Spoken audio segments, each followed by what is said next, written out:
Today, I'm going to be ranking all 8 of the live-action Spider-Man films. Recently, Sony has re-released each one into theaters 1 week at a time, and I've gone every week to see them. It was an absolute blast getting to see these films on the big screen, in a theater, you know, the way they were meant to be seen. I just really enjoyed getting to have that experience. I wanted to say up front that there will be spoilers for all 8 of these films, but you know, I think most people have seen them, but you know, just out of respect, I do want to say that there are gonna be spoilers in this video. But you know, without further ado, let's just get right into it.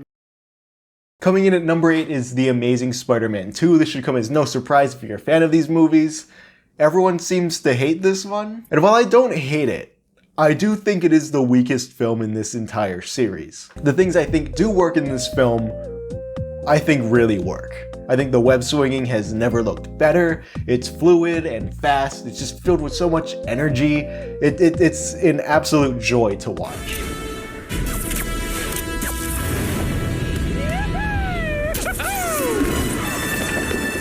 Andrew Garfield is easily my favorite Spider-Man and Peter Parker. I think he does the best with what he's given in the script. I think his relationship and chemistry with Emma Stone is really what carries this entire film for me. Their dynamic just feels so real and their connection just feels so natural. It does feel like you're watching two real people interacting with each other. Oh no. What? I just figured out the next ground rule. No more of this. No more of this little nose rub do you do. This? Don't think I have a day. What am I supposed to do? It's allergy season. This is killing me. You're just spitting in the face of my ground rules. I'm out. Besides these things, however, the rest of the film is just a mess. It is trying to juggle so many different storylines that none of them feel like they got the attention they deserve. Trying to cram in both Green Goblin and Electro as the villains made it feel like neither one really got a satisfying story. It all just felt so rushed. But the one thing this film gets completely wrong is Spider-Man himself. Spider-Man is supposed to represent everyone. He's not the chosen one. He is just a kid who just so happened to be bit by this spider. It's not destiny. This is something as integral to his character as it is that Batman shouldn't kill someone. But this film tries to make it so, and in doing that, fundamentally misunderstands the character of Spider-Man. The human DNA that I implanted in the spiders was my own. Which means that without me, without my bloodline, Oscorp can never replicate or continue my experiments. He's no longer relatable, and he loses the central aspect of why we all love him in the first place. This script is really what's keeping this film so low on this list for me. Cut out the part about Peter Parker was destined to be Spider-Man, pick one villain, and the film gets way better. Coming in at number 7 is Spider-Man Far From Home.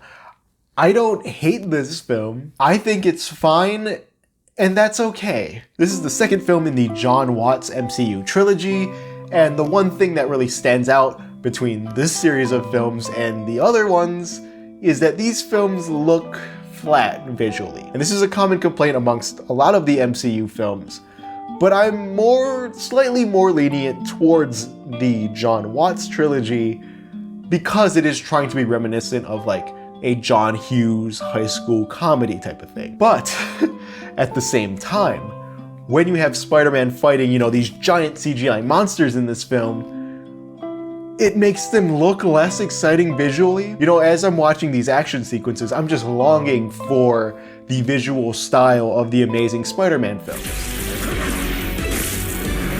But I will give credit to the Mysterio Illusion segment of the film. The way that segment is able to feel like a nightmare is exactly how I want all of the other action scenes to feel like. It's dynamic and terrifying while still feeling like a big visual spectacle. I think the best parts of this film, though, are Tom Holland and Jake Gyllenhaal. Holland portrays a very charismatic version of Spider-Man. You know, he's able to balance, you know, the sense of loss and sadness with the more lighthearted nature of Spider-Man without making the difference between the two feel jarring. There's this thing that I've been wanting to talk to you about for a while. It's our last night in Europe, and I had this plan that I wanted to tell you. I'm just gonna tell you. And then Gyllenhaal is just insane and evil. You know, just from the first time you see him, you know that there's something dark lurking behind those eyes. And in the back half of the film, after it's revealed that he's the villain, he's able to unleash all of that rage in a natural way. I am trying to fool 7 billion people here, including Nick Fury, who happens to be the most paranoid and most dangerous person on the planet. And if he catches on before I've killed him, then he will put a bullet in my head. And nobody wants a bullet in their head, right? Right? It's not, you know, a thematically heavy film, but it's an alright comedy. I think this film is fun and it works because of Tom. I don't think there's anything in this film that's, you know, outright bad, but I don't think there's anything amazing about it either. It pains me to put this film so low, but at number 6, we have Spider-Man 3. I really enjoy this film. But I do think it is the weakest of the Sam Raimi trilogy. I think that if you remove Venom, the film gets a lot better. Had this film focused solely on Sandman and Harry as its villains, the story would be so much stronger. Sandman is one of the most sympathetic villains I've seen in any superhero film, really. He's not an evil character, but instead he's just someone that's filled with rage and regret. You're able to sympathize with him, and the film works hard to get you to feel for him. The only thing left to me now is my daughter. Yeah, the second you get Venom out of here, the film just gets so much better, man. Everything else about this film is related to the theme of forgiveness and second chances. Every character has to learn to forgive one another in some way. Harry has to learn how to forgive Peter for the death of his father. Peter has to learn how to forgive Sandman for the death of Uncle Ben. Peter has to learn how to find a way to rekindle his relationship with MJ. You know, these things are great, and these are interesting directions to take these characters. And then Eddie Brock shows up and he has nothing to do with any of that. You know, it takes a thematically interesting film and ruins it by introducing a character that has nothing to do with it. That being said, you know, this film is probably, for my money, the funniest Spider-Man film. I love Emo Peter. I know some people don't like it, but I think it's really fun. Parker, you are such a Boy Scout. When are you gonna give a guy a break?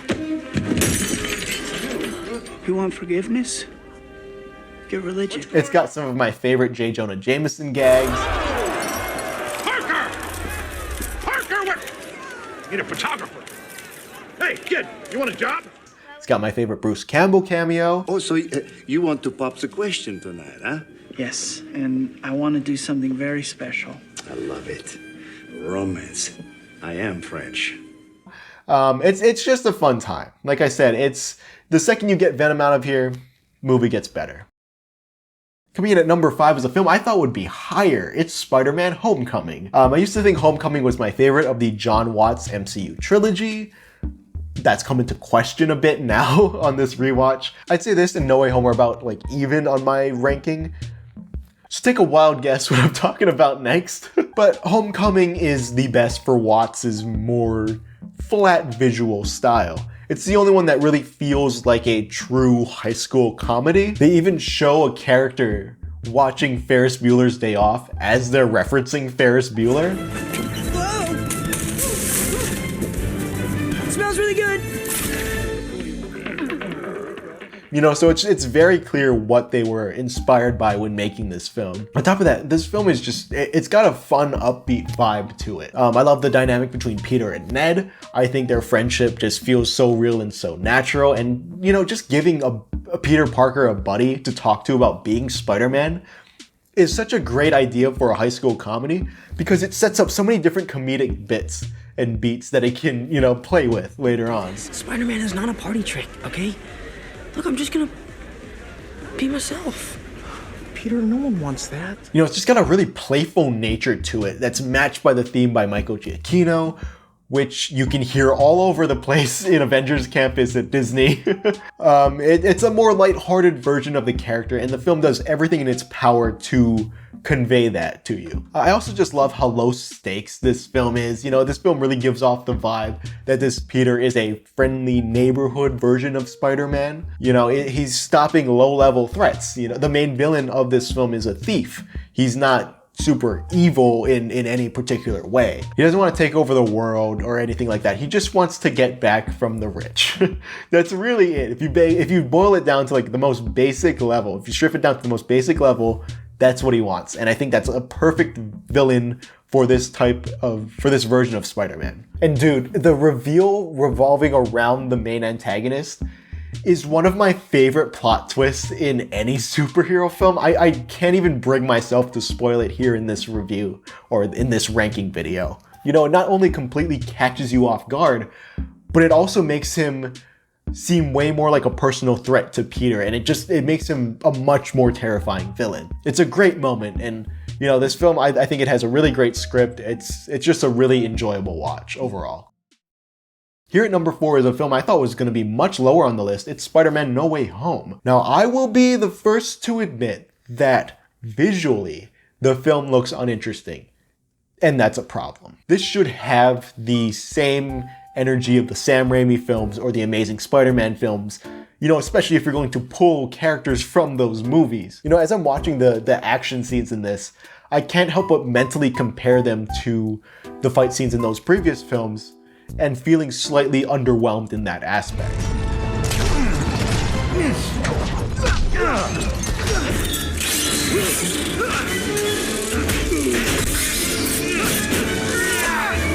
However, besides that, I think the film is pretty great, you know? This is a film made to be seen with a big crowd, and getting to see this film again with a crowd cheering at all the big moments, it just made the whole experience so much better. It's clearly built to be seen like that.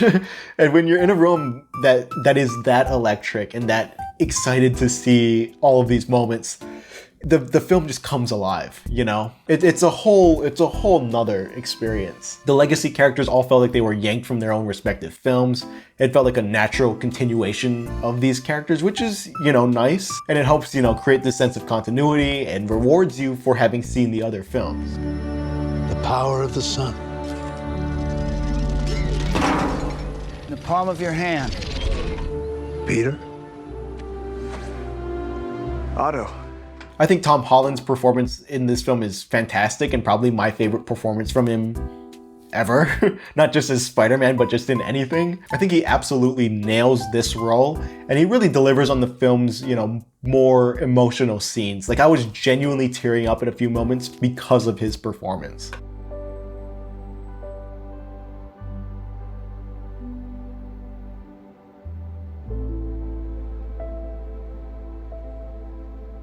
And you know, the movie, for trying to juggle all of these different things, it never stops feeling like Tom's story. Like, he is always, the film knows that he is the main character, and it doesn't lose sight of that. That isn't to say that the other Spider-Men aren't given anything to do. My favorite part about their inclusion is that they weren't just cameos. You know, they had an actual stake in the story itself. They had arcs, and it felt like they were in the story for a reason beyond fan service. In my opinion, this is fan service done right. You know, showing these characters, that's cool and that's fun, but giving them an emotional, you know, stake in the story, that takes it to a different level.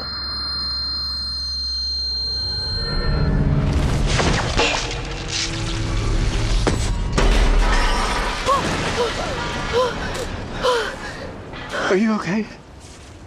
Yeah, I'm okay. I really just enjoyed the film's premise too, you know, having the plot revolve around Peter trying to cure the villains.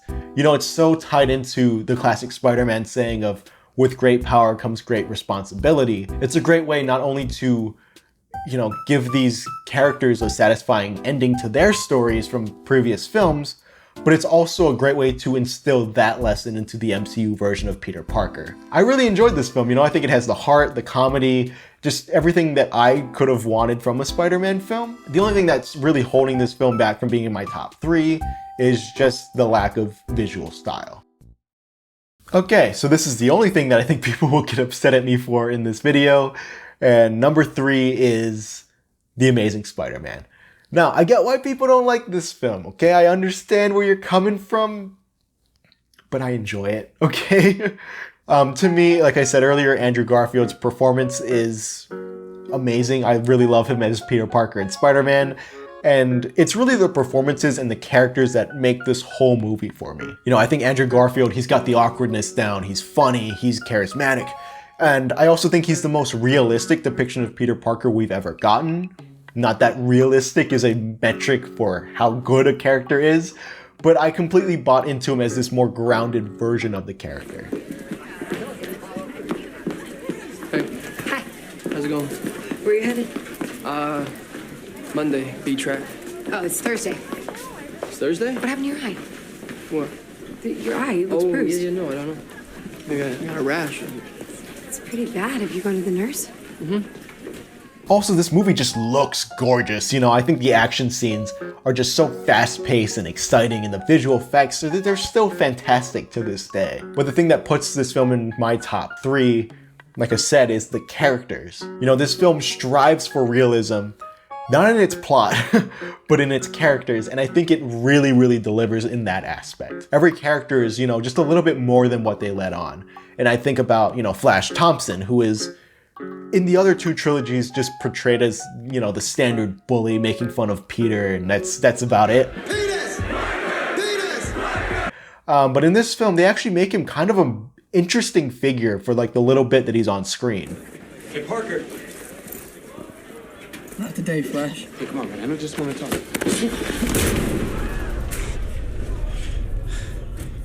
Feels better, right? Look, your uncle died. I'm sorry. I get it. I'm sorry.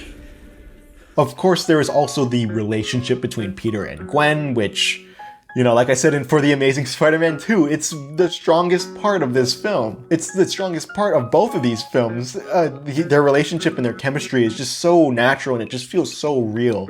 And it really plays into Mark Webb's strength as a director. He knows how to get those performances out of his actors, and it really shows here. It's so beautiful. Knows how to bite, though. Who else knows about this? Just good for you. You know, I really enjoy this film. I don't care what anyone says. I love the characters. I love the action sequences. I love the performances. I think it's a great film. All right, you know what the next 2 are. You were expecting these to be at the top of anyone's list, but coming in at number 2 is Spider-Man, the original Sam Raimi Spider-Man film. And you know, this movie is just pure bliss. As a huge Sam Raimi fan, seeing him just do whatever he wants in a big budget superhero movie, it just fills my heart with joy. There's creative editing choices, wacky camera movements. You got Bruce Campbell as a wrestling announcer. What's your name, kid? The Human Spider. The Human Spider, that's it? That's the best you got? Yeah. Oh, that sucks. It's just oozing with Sam Raimi's own style. Of course, Willem Dafoe as Green Goblin is, you know, it's just one of the greatest casting choices of all time with any of these superhero movies. You're just drawn to him, and, you know, he can pull off being both extremely goofy and extremely menacing. He just perfectly matches the more campy tone of this film. What do you want? To say what you won't. To do what you can't. To remove those in your way. But also, New York itself just feels like a main character in these films. You know, the city just feels so alive when compared to the Amazing Spider-Man films or the MCU ones. You know, I love just cutting to random extras, and they're just saying the most insane things you've ever heard, and it's great. Guy with 8 hands. Sounds hot. He has those tights and that tight little... You know, it makes the movie just so much more memorable and gives it so much personality. I also just love the film's structure. You know, it builds in a way that Peter and Norman are slowly transforming into their respective characters at seemingly the same time. You know, we go from one scene where Peter gets bit to the next where Norman has just taken the goblin serum or whatever, and it keeps them on the same playing field, and, you know, it makes the audience excited for their eventual confrontation. Now sure, some of the effects and some of the action sequences look a little dated by today's standards, but goddamn, that goblin fight at the end still really holds up. This is probably my favorite final battle of any superhero movie ever, and I don't see anything topping it. It's brutal, and you really get the sense that Peter is completely out of his element in this scene.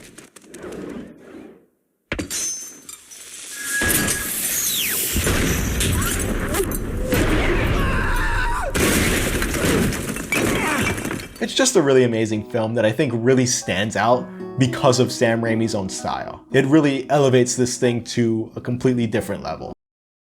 And of course, at number 1, we have Spider-Man 2.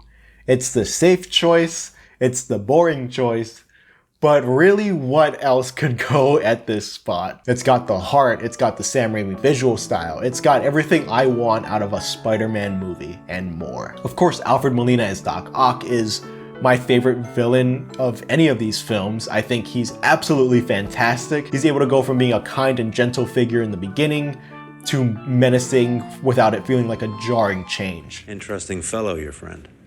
Well, it won't take much of your time. Parker, now I remember you. You're Connor's student. Tells me you're brilliant. He also tells me you're lazy.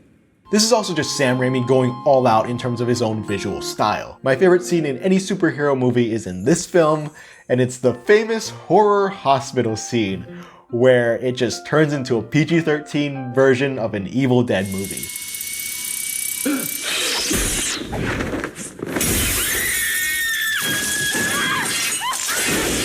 Not only is this a way for Sam Raimi to go back to his horror roots, but it also makes Doc Ock a more terrifying villain. By treating him in a serious manner following his transformation, it makes him seem like a more serious threat for the rest of the film. And on top of that, the rest of this thing is just filled with Raimi-isms besides the hospital scene. You know, we got wacky camera movements, we got snap zooms, we got freeze frames, and we, of course, have Bruce Campbell once more.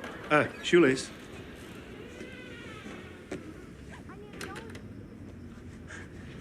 You might want to...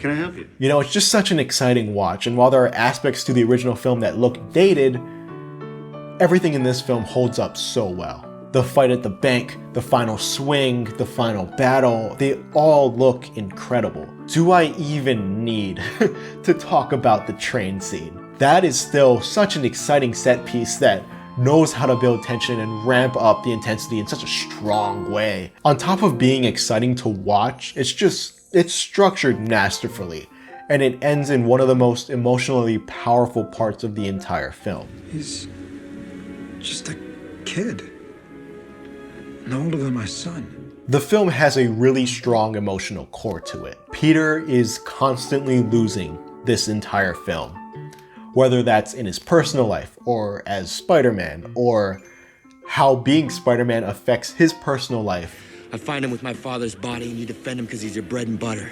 And you let him die because he didn't turn into freak. Isn't that right? Huh? Isn't that right? Huh, brother?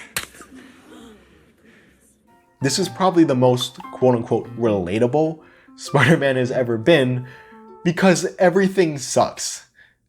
And it both is and isn't his fault. For my money, this is the most emotional Spider-Man story we've ever gotten.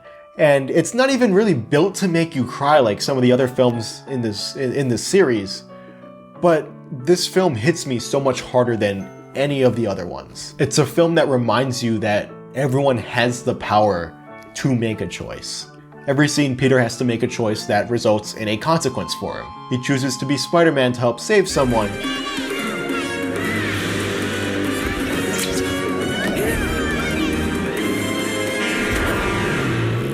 But in doing so, he's late delivering pizzas and is fired over it. Joe's 29-minute guarantee is a promise, man. I know to you, Parker, a promise means nothing. But to me, it's serious. He misses MJ's show to stop some criminals. And she is understandably heartbroken over it. Hi, MJ. This is Peter. I was on my way to your show, and Well, I was on my bike. It's built on that idea that this is just how life is, you know? You need to choose what's important to you and what's right to do in your eyes. One of my favorite characters in this film and this entire trilogy is Aunt May, played by Rosemary Harris. She just consistently delivers these sincere and heartwarming performances. You know, she just really is the heart of this entire trilogy and this film in particular. The scene where Aunt May tells Peter about what it means to be a hero is such a powerful and grounded moment in a very over-the-top, campy superhero film. Lord knows, kids like Henry need a hero. Courageous, self-sacrificing people, setting examples for all of us. Everybody loves a hero. You know, people have speculated whether or not Aunt May knows that Peter is Spider-Man in this scene. And while that certainly is a topic for discussion, in my opinion, that doesn't really matter. She just knows that this is something that Peter needs to hear at this point in his life, Spider-Man or not. People line up for him, cheer them, scream their names, and years later they'll tell how they stood in the rain for hours just to get a glimpse of the one who taught him to hold on a second longer. And you know what? Maybe someone in the audience needs to hear this speech too. I believe there's a hero in all of us that keeps us honest, gives us strength, makes us noble. This is a film that believes in people.